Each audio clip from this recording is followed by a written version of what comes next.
সুপ্রিয় দর্শক আসসালামু আলাইকুম। আজকের ভিডিওতে আমরা নবম দশম শ্রেণীর গণিত বিষয়ের 9.1 অনুশীলনী অর্থাৎ ত্রিকোণমিতি থেকে উদাহরণ 12 এর সমস্যাটি নিয়ে আলোচনা করব। এখানে দেওয়া আছে sec a + tan a সমান 5/2 হলে sec a - tan a এর মান নির্ণয় করো। অর্থাৎ আমাদেরকে এখানে sec a + tan a এর মান দিয়ে দিয়েছে 5/2, আমাদেরকে sec a - tan a এর মান নির্ণয় করতে হবে।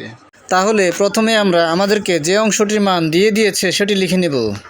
যে দেওয়া আছে sec a + tan a সমান 5/2, এটিকে আমরা 1 নং সমীকরণ দ্বারা চিহ্নিত করলাম।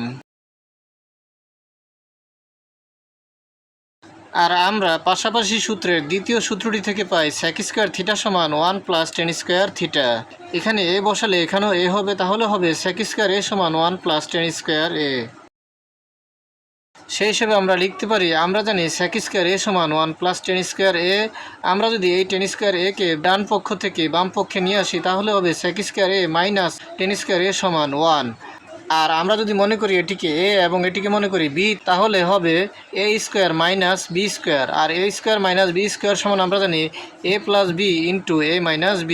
এখানে a বলতে sec a এবং b বলতে tan a, তাহলে এখানে হবে sec a + tan a × sec a - tan a সমান 1।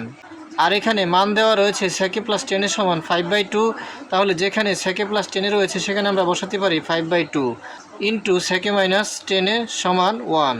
পাশে দিয়ে আমরা লিখে দিতে পারি 1 নং হতে, যেহেতু আমরা 1 নং সমীকরণের মান এখানে বসিয়েছি। এখন আমাদেরকে বলা হয়েছে sec a - tan a এর মান নির্ণয় করতে। আর আমরা যদি এই sec a - tan a কে বাম পক্ষে রেখে দেই আর 5/2 কে বাম পক্ষ থেকে ডান পক্ষে নিয়ে যাই, তাহলে এই লবের 5 হয়ে যাবে হর এবং হরের 2 হয়ে যাবে লব। তখন হয়ে যাবে sec a - tan a সমান 2/5। সুতরাং নির্ণেয় মান sec a - tan a সমান 2/5। একই পদ্ধতি ব্যবহার করে আমরা অনুশীলনীর 23 নং সমস্যাটির মান নির্ণয় করতে পারব। এক্ষেত্রে আমরা পাশাপাশি সূত্রের তৃতীয় সূত্রটি থেকে cosec² θ সমান 1 + cot² θ, অর্থাৎ cosec² a সমান 1 + cot² a, উক্ত সূত্রটি ব্যবহার করতে পারি। আজকের মতো এ পর্যন্তই। ভিডিওটি ভালো লাগলে লাইক, কমেন্ট ও শেয়ার করে দিবেন এবং চ্যানেলটি সাবস্ক্রাইব করে পাশে থাকার অনুরোধ জানিয়ে সকলের সুস্বাস্থ্য কামনা করে এখানেই শেষ করছি। আসসালামু আলাইকুম।